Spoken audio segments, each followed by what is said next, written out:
Welcome to the story behind the story, a behind-the-scenes exploration of the human experience in all aspects of life, love, and leadership. Today, we're going to explore living life from your heart and how that can enhance your creativity. Our guest is Bruce Cryer, former CEO of the HeartMath Institute, whose focus since the early 90s has been based on scientifically robust research on heart-brain communication, stress reduction, and resilience, and how this impacts the physiology of the body. I'm your host, Angie Bailey. Hi, I'm your co-host, Lynette Sproles. Hi, I'm also your co-host, Dominic Petty.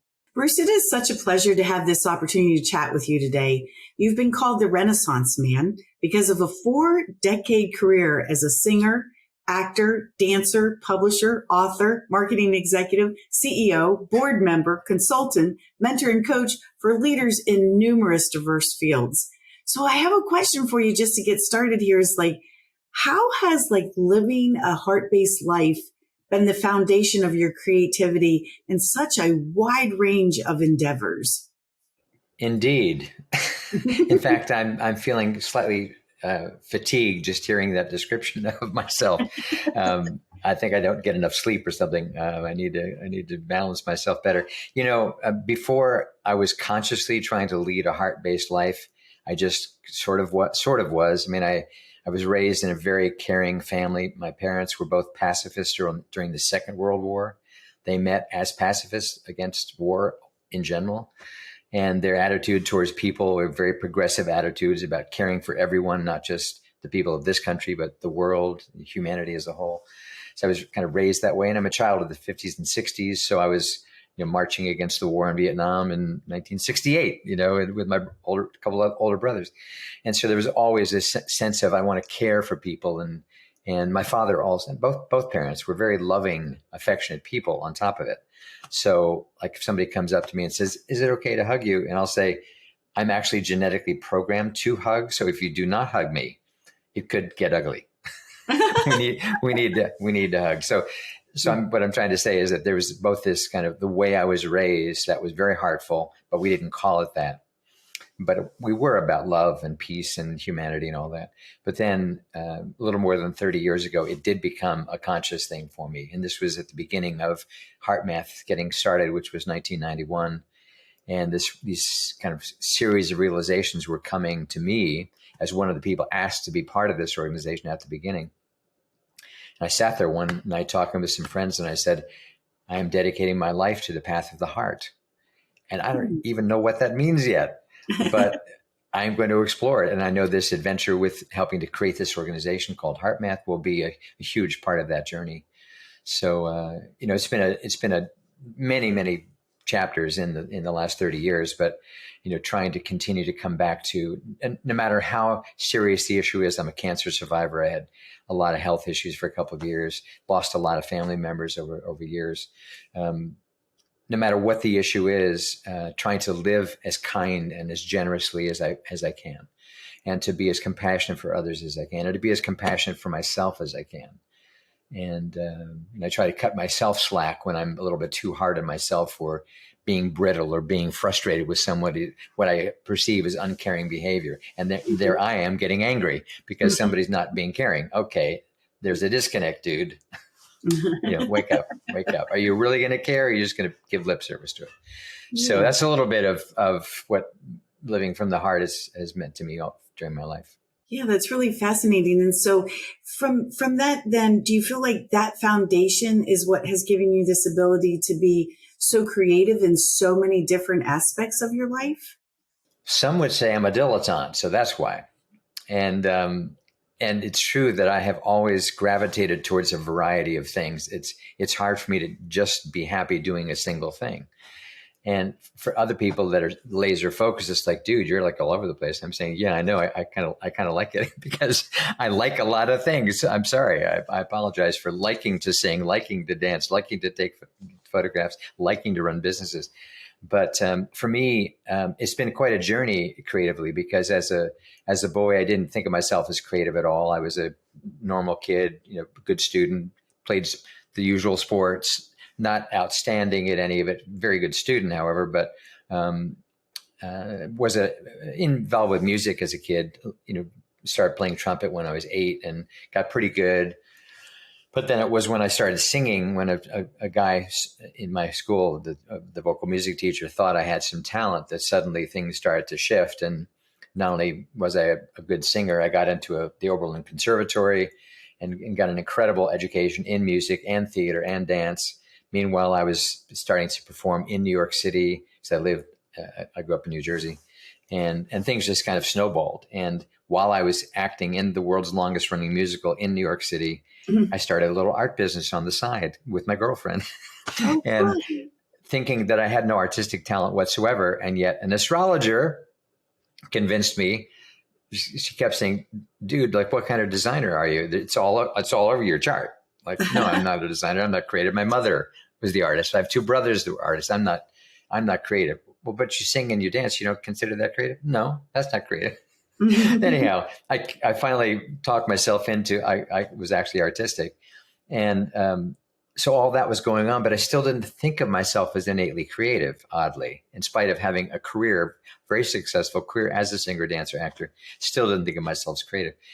Moved to the West Coast, kind of ended all the entertainment stuff, moved to the West Coast to explore myself, to grow spiritually, mentally, emotionally, physically, every way I could imagine doing. This was quite a while ago.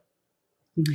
And about a dozen years after I got there is when I got invited to HeartMath, and was very, very creatively engaged with the HeartMath, building of the HeartMath organization, from the level of building actual buildings to the building of programs, to the building of relationships, to the creating of an organization that had not existed. And those of us there at the beginning were all instrumental in that process. So it was very creative. And yet I still didn't think of myself as a creative person. Right. It wasn't until I got sick with 2 back-to-back life-threatening conditions, first cancer, then staph infections in my blood, and came out of it and survived, obviously, 13 and a half years cancer-free. I just celebrated a birthday or an anniversary of 12 years of my left hip being replaced. And in August, it'll be 12 years on my right hip. So a lot was going on for a couple of years, and my mother passed away and my marriage was ending. Oh. Other than that, kind of no big deal. And in the aftermath of that, as I started to heal, I recognized that I needed to begin a new chapter. I didn't think of myself as having a renaissance or a midlife crisis. Some were looking at me like, oh, he's having a midlife crisis. He's got to change everything now. Mm-hmm. And I had to, but not because I was in a crisis. It was more like something was wanting to be born that I didn't quite know what it was yet. And so I stepped down as CEO of HeartMath in 2011, and not sure what was ahead of me, other than I had to have 1 more hip replacement surgery. And then I had a lot of healing because I'd had both done. So it'd be just like walking again, kind of basic stuff, let alone I seemed to be out of the woods with the cancer. It was receding completely. There was no sign of anything, and all that was going well finally. But it wasn't until I actually I was in Washington, D.C., visiting my brother who lives in D.C. near American University, and he invited me to a Christmas Carol sing-along concert at the Kennedy Center. This was Christmas time of 2011.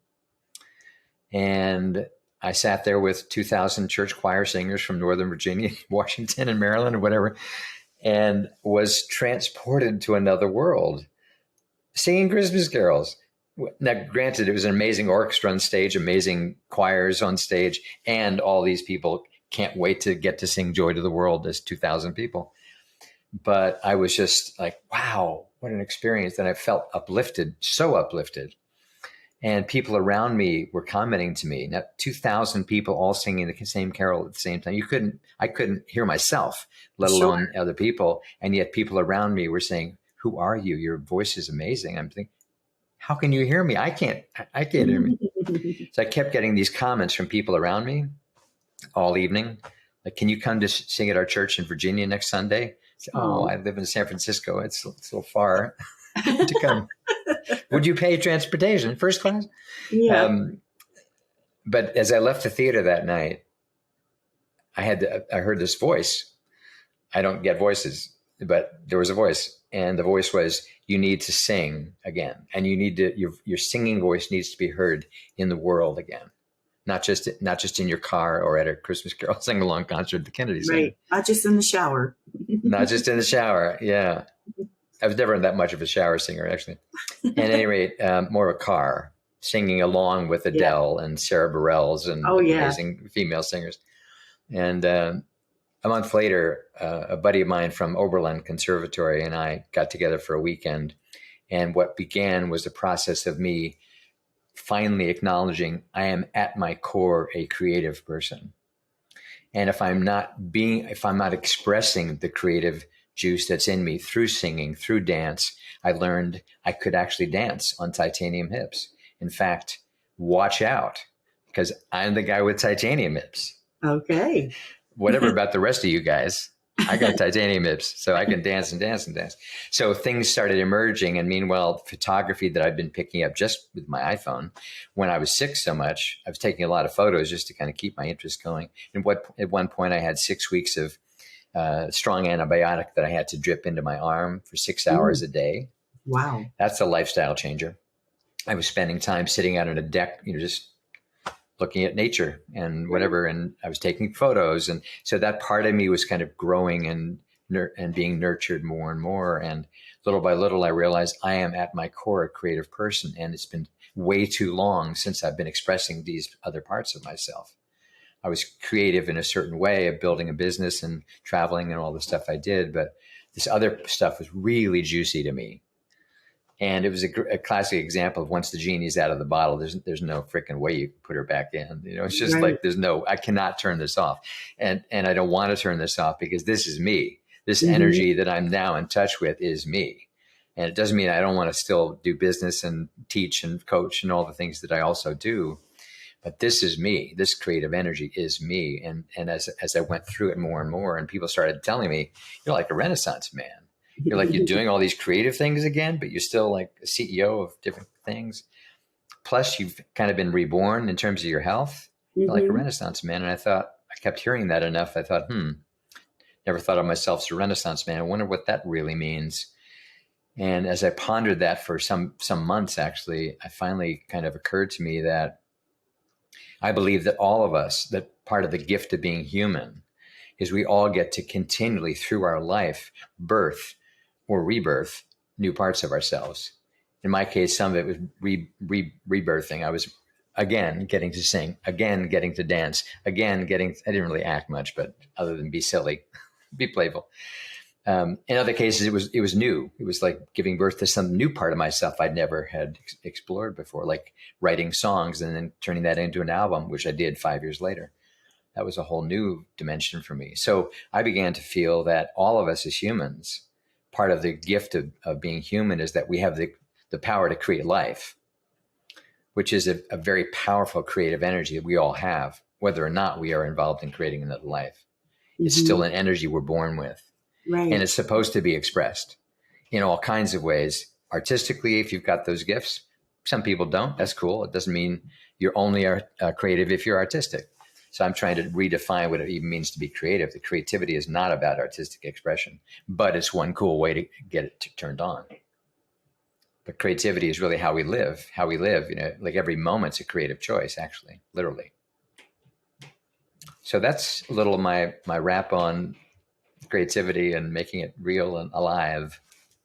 Oh, that is just so fascinating. Like I love all of your examples and stuff. And when you said about that you were a trumpet player, it kind of struck a chord with me because when I was a little kid, I just loved the trumpet. And so I took up trumpet, but my dad nicknamed me, wait a minute, because I would play and then I'd say, wait a minute, because I would make a mistake and then I'd start all over again. So my nickname became Wait a Minute after trumpet. So I had to give that up. I didn't really give it up, but you know what I mean? It wasn't going to be it certainly wasn't going to pay for me to get into college. I will say that. Right.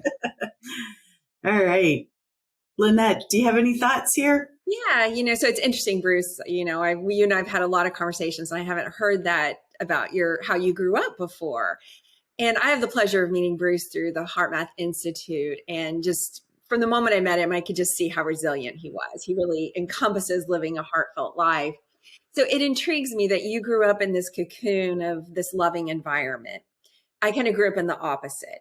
And that's where HeartMath has been so beneficial to help me learn to reprogram my neural networks and understand like, oh, based on my emotional feelings right now, I can actually shift what chemicals are happening in my body.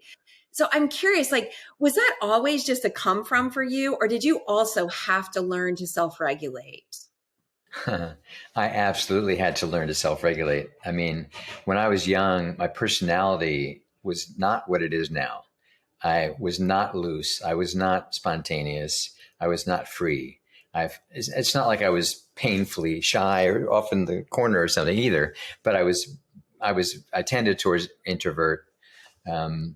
But there was this part of me that was wanting to be kind of out there, and I was a natural leader. And so I did some of that kind of stuff, but I carried, and still do to an extent, a tremendous amount of anxiety kind of my whole life. And it started with an extremely strong attachment to my mother, to the point where in first grade, this is probably another story I never told you, Lynette. In first grade, I missed 47 days of school, not because I was physically sick, but because I was afraid to be away from my mother. And in the work that I've done in myself, I traced it back to when I was 9 months old. My mother's father, my grandfather, died suddenly of a heart attack, and it came out of nowhere. And he wasn't sick; just suddenly he died. And my mother was shattered. She was so attached to her dad and so loved him so much. So I was a newborn, 9 months old, with 4 older brothers in the house, and my mother decided to take me with her from New Jersey to Iowa, where the funeral was going to be, as a small baby. And I try to imagine what it was like as the baby of a mom that I loved. I mean, we were pictures of us, when I was 4 months old, 5 months old, we were clearly like into each other. I mean, babies and moms tend to be, right? That wasn't unique. But there I was, going to a strange environment with a lot of grieving people, and my mother probably not just feeling love for the 9-month-old. Surprise, I was not planned. We've admitted that in the family now. My mother never wanted to say that, but it's okay. It's okay. I planned it. If you guys were not in on that, that's cool.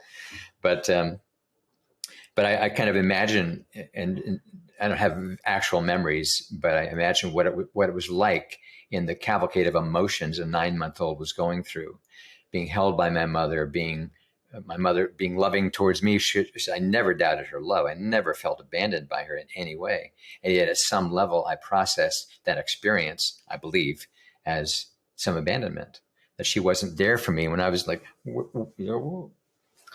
and I believe that's the root of it. And so it started to get strong when I was 4 and 5, and then kind of reached a peak in 6, and at age 6.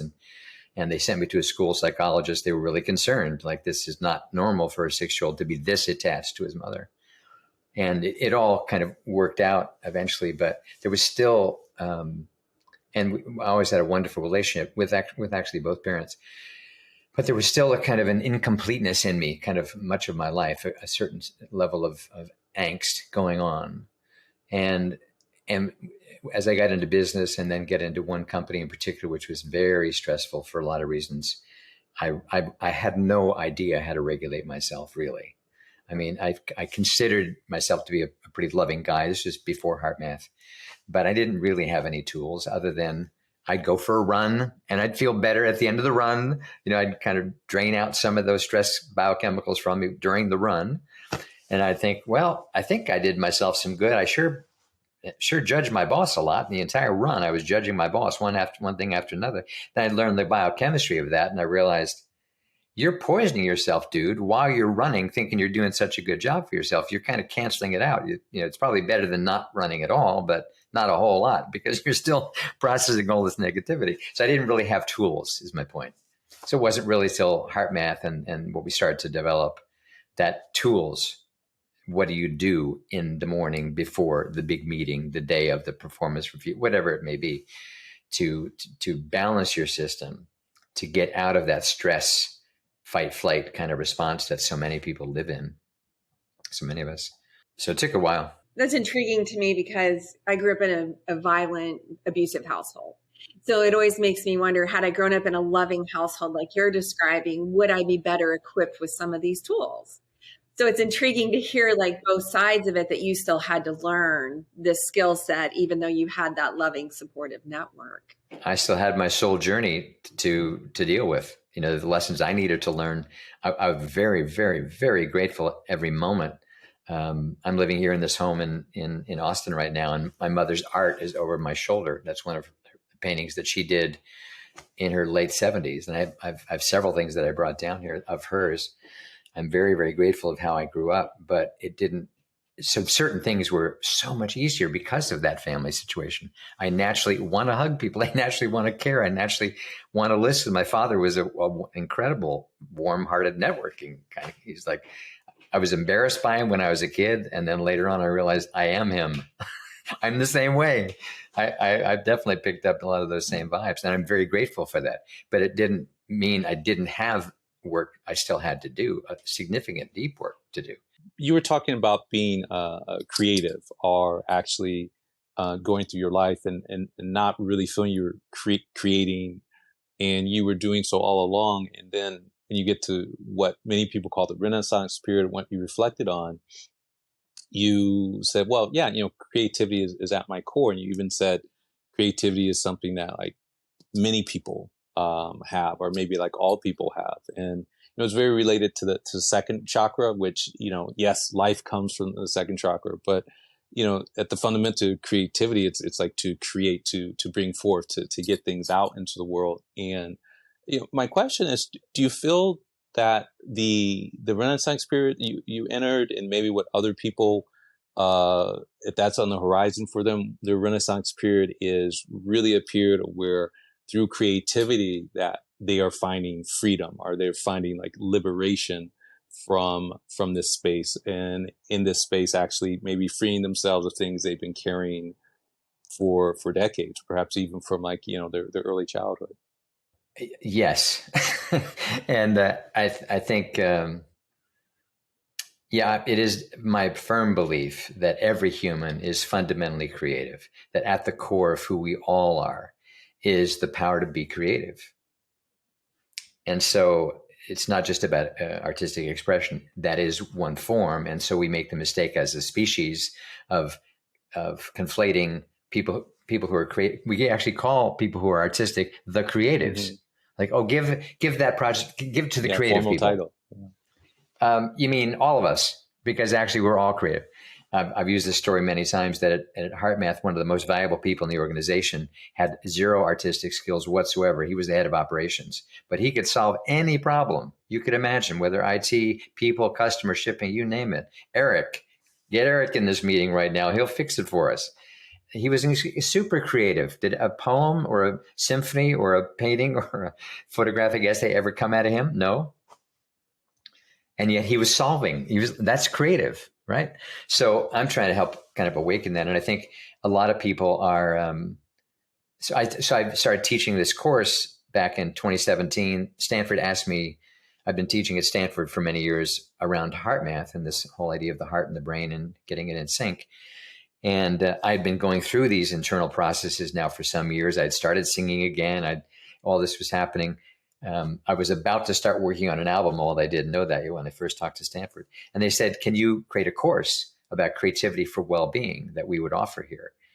And I said, you bet I can. And so we got going on it. And and so I taught it now for 6 years at Stanford, but also kind of anywhere and online and whatnot.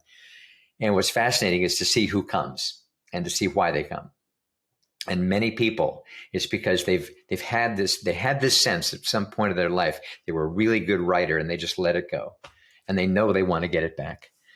Just this morning, I got a note from a lady who was just in a course I finished a couple weeks ago. And she's an exceptional artist in terms of fine art and music. And for her, the experience of going through the course was acknowledging that she, in fact, is an artist. Instead of, well, maybe I am, I'm not sure if I'm good enough. Instead of, no, I am an artist. At my core, I am an artist. And so many people come with that in mind. Other people, it's kind of like, I just feel like I need some creative juice. I feel like I'm stuck. And I've been in this job for 10 years. They could be working at one of the world's most incredible universities like Stanford and still feel like, okay, whatever about that. Yeah, it's great on the resume. I'm still not happy as like I want to be, like I think I can be. And it feels like there's something else I'm supposed to be doing and not quite sure what that is.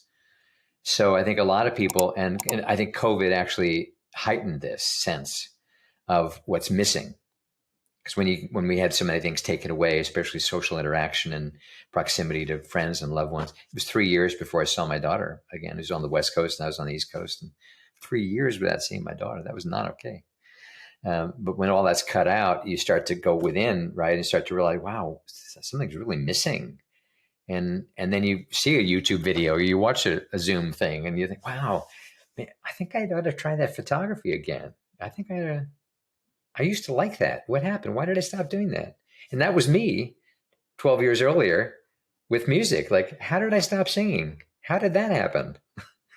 And then thanks to the Christmas Carol sing-along concert, it was like, dude, you're supposed to sing. Keep going. Don't stop. Don't stop with Christmas carols. Yeah. Keep going.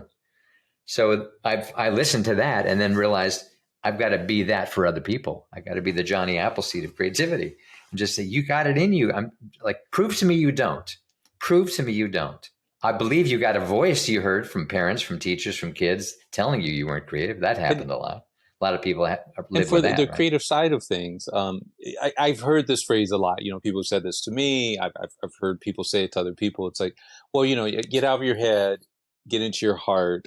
Do you have any guidance or methodology, or do you even subscribe to that for getting people into their creative spaces, getting into creativity, getting into their heart, or is it like getting to some other connection with themselves? Yes. So when I created this course for Stanford originally, I developed this model that was based upon what I had actually done. Like when I was getting over the diseases and my mother's passing and the marriage ending and me exiting the CEO position of HeartMath, what was I actually doing? And I turned that into what I call 5 catalysts. And in my way of thinking, these catalysts are not a linear process. Like first you do number 1, then you do number 2. It's not sequential. It's more like any of these can catalyze the creative energy for you at any time. Any of these can. So it's like try them all. And so when I teach the national course on it, we go through them all and they have I call it home play instead of homework. They have home play to kind of practice these different, what I call catalysts. And the first one is called mindfulness with heart. So it's like, for me, I had to start paying attention to the voice that kept saying, you're supposed to be creating right now. You're supposed to be like turning your keynote talk that is getting real stale and turn it into something musical, add some video, make it more fun. So I had to start paying attention with my heart, like what's really going on. So the first catalyst being mindfulness with heart. The second catalyst I call movement. And for me, discovering that I could actually dance again with titanium hips that were still healing was not only shocking in a wonderful way, but it was unbelievably liberating. The number of times on the dance floor I was in tears of joy and just in unbelievable gratitude that I was actually able to dance again in spite of having both hips replaced and dance at a good level. Like people would look at me and say, there's no way you've had both hips replaced. There's no way you're not the Tin Man. You're so fluid. And I said, yeah, I know. I can't believe it either. And so movement being, I often talk about how in COVID, thanks to things like Riverside and Zoom and all these, video technologies, we're in this position a lot, sitting in front of our computers a lot. Well, that shape is not the shape of flow. It's the shape of stagnation. It's easy for energy to get stuck in us, mental energy, emotional energy, whatever. And so sometimes you just got to move. You just got to get up off your chair, walk outside, walk to the mailbox, do anything to move and shift the energy a little bit. More fun than just walking to the mailbox is try dancing. Try walking to music that you love through a park and feel kind of silly. And that's that's okay. Do you think anybody's really watching you, really caring? Probably not. So or they're wishing that they would just do it too, right? Yes, exactly. Like they're jealous of you. Oh man, he's such a show off. But actually, they really like the fact that you're being yourself. So those are the first two. And then the third one is nature. For me, it was quite revelatory how much more I began to appreciate nature when all these other things, when I was having to deal with all these other things in terms of my health and the uncertainty of the next procedure and the next test. And, there's a lot goes on in a 2-year thing of cancer and staph infections they couldn't solve. And then it gets into my blood. And there's a lot of anxiety going on through all of this, and going out into nature and just, and then that would not only relax me, but it would often awaken something like, wow, that is so beautiful. The dew on my deck right now. Oh, I got to take a picture of that. So nature would become a catalyst. It would inspire me to want to take a photo that I could share with somebody else, and maybe that would inspire them. So I found nature and the energy of nature, the intelligence of nature being its own catalyst for me. And then in my model, the fourth catalyst I call playfulness. Because to me, if we are simply playful, that's the essence of creativity. If you ever see an adult, especially a guy, who is suddenly in the presence of small children playing, the guy drops the guy adult thing completely and gets down, starts talking in a voice that they would never normally use, and starts saying words they would never normally use. I mean, sometimes this is women too, but especially guys. The change is like, dude, don't forget that energy you're in right now, that playful energy you're in right now, that is you now. You think it's not you anymore because that's not professional. That's not, Mr. Adult here. But in my experience, the ability to be playful in the face of difficult challenges and difficult decisions can sometimes be all that's needed. The number of times I've said something in a tense meeting that was kind of borderline inappropriate, not inappropriate in some weird way, but it just like, did you really just make that joke? And I say, not because it was insensitive, but just because it was sort of breaking a certain tension. And then people could kind of like, just like, well, thank you. Thank you for doing that. We were getting so heavy, weren't we? We were. Yeah, we were. And so when it's heavy, how does the creative energy emerge? It's kind of, but if you can find the playfulness, and I want to reference my mother again, because she not only was incredibly skilled artistically in every conceivable visual medium. She wasn't a singer. My father was a great singer. But visually, it was like, wow, she could do anything. But the thing I remember about her almost more than anything was her playful spirit. I'd be stuck on some school project and I'm sure we can figure this out. She would just, I love the feeling of her. She's been gone quite a few years now. Just remembering how she felt, the playfulness that how she approached life. And to me, that in itself is a catalyst. Just find that playful energy. And instead of feeling like, I got to be an adult now, I'm the dad, I'm the father, I'm the provider, whatever it is. And then the last one, ironically, is artistic expression as a catalyst, because I think a lot of people realize, I got to start doing photography again. I got to start singing again. I got to take a dance class because there's this part of me that needs to be expressed. And so when you follow that impulse, as I did with all those things, that in itself, it's like, when you're in a mode of expressing yourself artistically in some way, even if it's brand new, even if it doesn't come natural at first, eventually you're gonna find a certain flow, and then what that feels like. Oh, now I'm there. Oh, I'm really having fun with this now. The painting class was not making my heart sing for the first couple of weeks, but now it is. Now I've got the feeling for it. Or the salsa class or whatever. Oh, yep, there we go. Now I'm getting it. So when you try things, new things, or things that you haven't done in a very long time, that in itself is, you're experiencing a creative flow when you're trying to express yourself artistically in any way. Yeah, thank you. So did I answer your question? Yeah, I thought about this a lot. I didn't expect a 5-part answer, but yeah, you definitely answered it. Thank you. Yeah. It was kind of a setup for me to explain the model. But yeah, thank you for the question.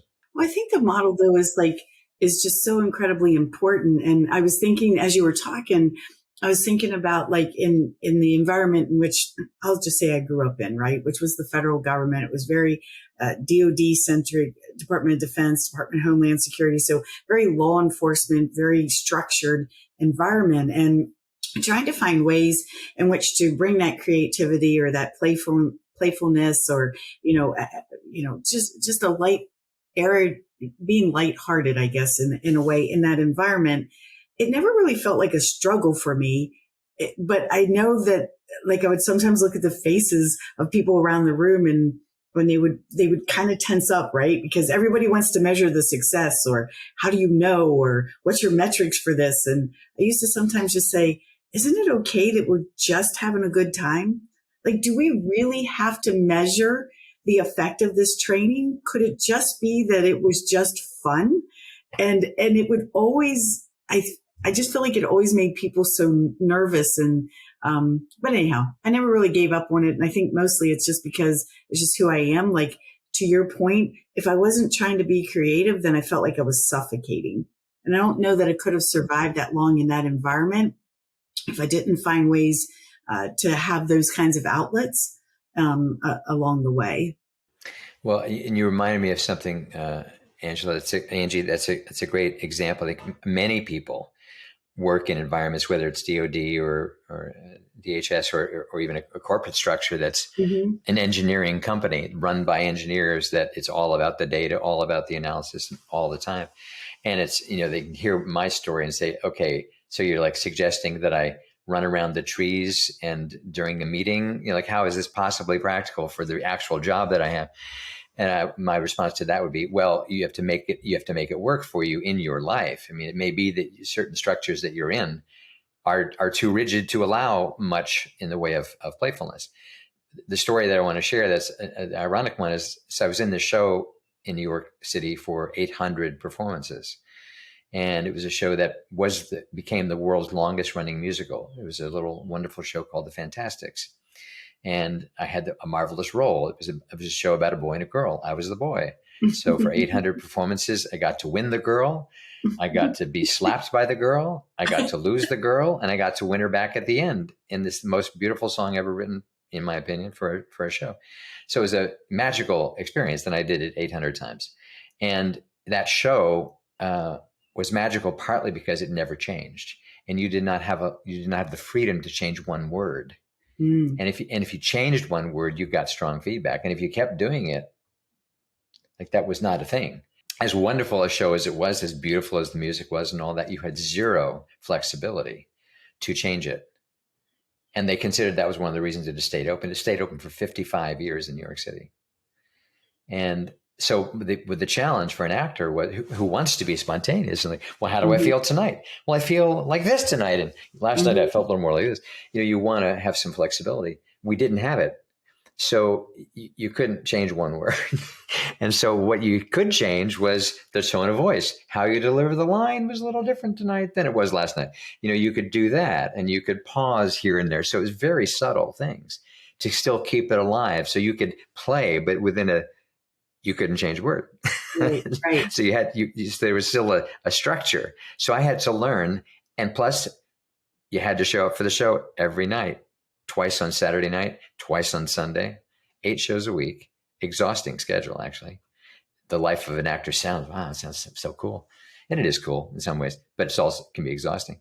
So how do you, within that fairly exhausting, very limited, tight structure, can you make it still alive for you? So I think that's the challenge I put out to people listening is, you may be in a very highly structured environment. How do you still make it alive for you? I don't mean just start cracking jokes inappropriately in meetings. No, I do not mean that. I don't mean suggest people get out their colored pens and pencils in the middle of a planning meeting, unless you have approval that you're the facilitator to try that. So what can you do to make it more alive for you? And meanwhile, in the time when you're not in that structure, especially focus on what you can do to make yourself alive. When I joined the staff of a university about 1.5 years ago, I told the CEO, I said, you want me teaching.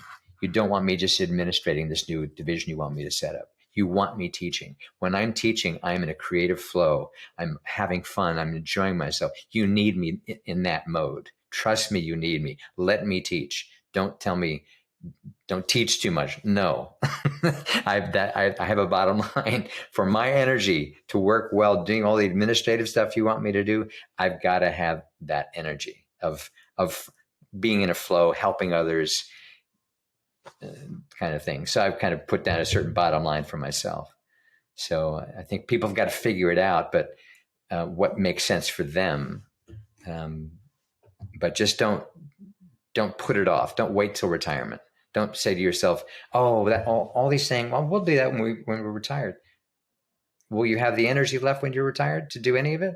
Maybe not. Yeah, no, but it is a really good point, right? And when I know whenever I retired, one of the things I tried to say to myself is, okay, what's my North Star? Which is like, I want to do things that really kind of feed my soul.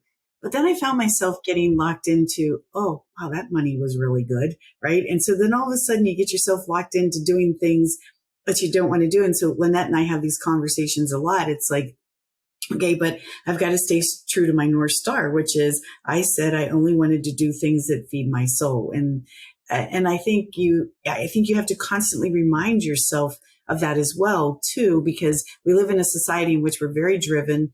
Things can be very money driven, status, material things, etc. And so those that I think venture off into this, no, I'm just going to follow a path that's completely different than what I've ever followed before or was always within me.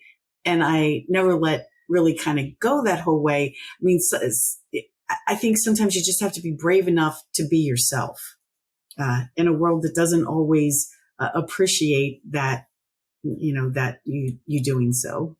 I think you have to be brave enough too to have the people in your life that let you be yourself. Yeah. I think that's where a lot of people miss the mark is they don't have those people in their life that just let them, have a dance party because it feels like the right thing to do. Yeah, that's right. That was us about a week ago. The process of accepting who you are and saying to yourself, I'm going to be myself. Because I still love the Oscar Wilde expression, be yourself. Everyone else is already taken. It's so easy to fall into the trap that many of us did of I have to be a certain role. I have to be that person that's the perfect wife and mother or the perfect husband and father or whatever it may be. And finally, at a certain point, a lot of people wake up and say, wait a minute, I got to be me. And that version that I am is going to be different than my brothers were, or my parents were, or anybody else is. And I'm not trying to also say to people, and this is a piece of cake. This is once you make that decision, life just gets so easy for you. Not at all.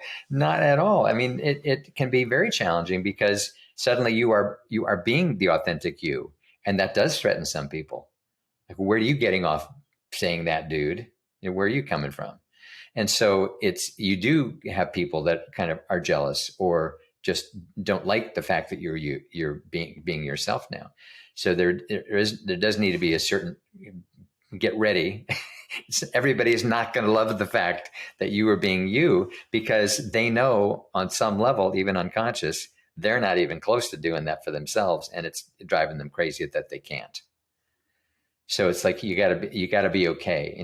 I've said to people lately that I'm getting back into doing corporate training, working for large companies again. And I haven't really done much of that since I stepped down as CEO of HeartMath. And I said, I know I'm better now at doing it than I was then because now I really don't care what people think about me. I mean, it's not totally true. I still would prefer that people had a great time. Of course, I would prefer they were enlivened, inspired, uplifted. I would much prefer that. But I'm more understanding of why they might not be. So I think to me, I'm even more effective because I'm not in that role where I've got to get all hundreds on the feedback sheet in order to feel good. It's like that's not going to happen. Not with me. That doesn't need to be the goal. The goal should be, can I awaken things in people? If some of it's on time release and it doesn't awaken for another several months, and meanwhile they thought they had a terrible time in the class, that's okay. Because we're all on a journey and things happen when they happen and it's really okay. So, but I think you make a really important point, Angie, that being willing to be yourself, you just have to do it.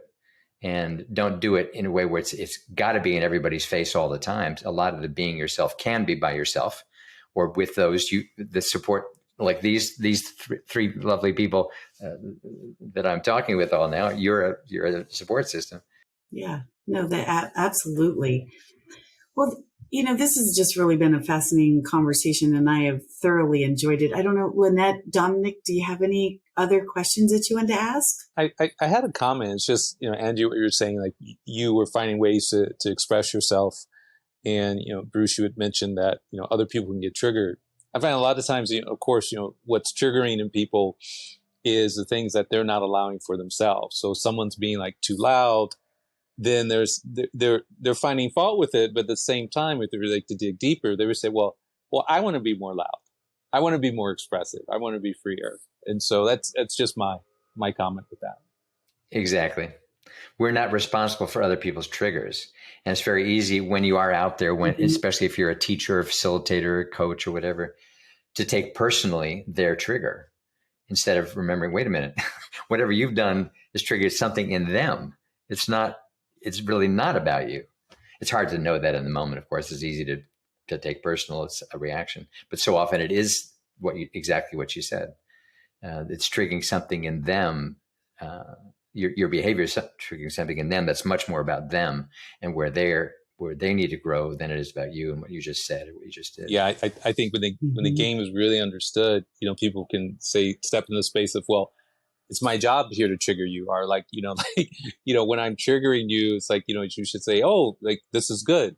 And from the guru side of things, I think it was Ram Dass that said, if you find someone that triggers you, like, you should sit down in front of them and say, okay, well, thank you. You're my guru right now. You get to teach me about myself. Beautiful. Yeah.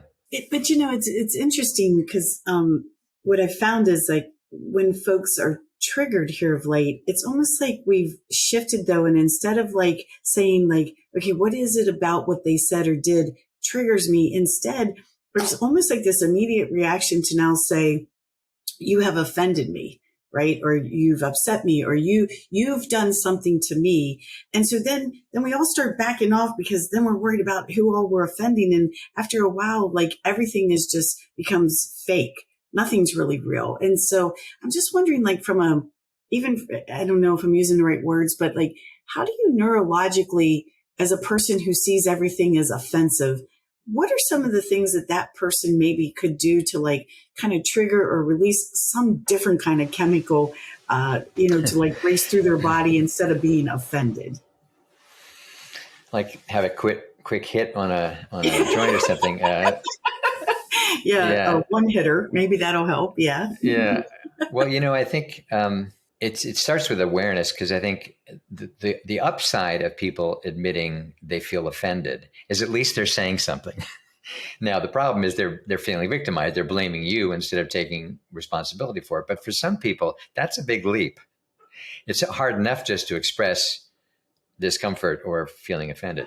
So I'm not saying, again, that's far enough, but at least they're saying something instead of just keeping it completely hidden and therefore destructive to them and destructive. And we used to talk about in HeartMath, the emotional virus that can happen in organizations, one team pitted against another, and all the undercurrents that are not spoken publicly. And then they come out loudly, right? But there's been this kind of contagion going on for a while oftentimes. So I think number one is at least they're saying something. But really, the growth there for someone is to take responsibility that I am feeling offended, as opposed to what you said was offensive. That's a big shift to be able to acknowledge, like, I'm feeling blah blah blah blah blah, as opposed to you're doing this to me. And because you do have to take responsibility that if you really are, a student of your own life, somebody saying something is liable to be triggering something in you that has nothing to do with the situation. It's some held trauma. I mean, thank God there's increased awareness about how many of us have been traumatized by something in our life. It's not just about the actual events of PTSD that qualify as traumatic. So many of us, the carrying of anxiety in me for many, many years, there was traumatic stuff that happened. Do I blame my mother? Not at all. Did I feel like I was abused or abandoned? Actually, not at all. But whatever it was that happened was deeply traumatic to that little 9-month-old. So the point is we've had stuff and that's not blaming anybody. It's just kind of the reality. We've all had stuff that was at the time deeply traumatic to it. So it's no wonder that certain things could come up. I'm in a new relationship now, and there's certain things that she does that's like, oh man, is she pushing that abandonment button? And she's not trying to, it's not like I bet he has an abandonment issue. Let me see if I can just, she's not doing that at all. She doesn't know. She doesn't know, so I've got to own that in me. But I think that takes a certain level of maturity to be able to say, I'm feeling what I'm feeling, be honest about that. That's step one, but then not to just blame it instantly on them. Well, it's that damn Dominic. He does this to me every day. It's like that. No, that's not the conclusion. It's not about Dominic. Dominic is the guru. Thank you, Dominic, for doing this to me every freaking day, because eventually you're fine, by the way, you're doing great, but I'm the one that's, poisoning myself. I served as the trigger for many people in years past. And they didn't buy that I was helping them with their triggers. Right. Of course. Now you can go back to him and let him know that you were a guru all along, Dominic. Yeah, I'm getting my t-shirts made with that. Not enough self-styled gurus out there. Lynette, I'm not sure, was there something you wanted to say or ask as well?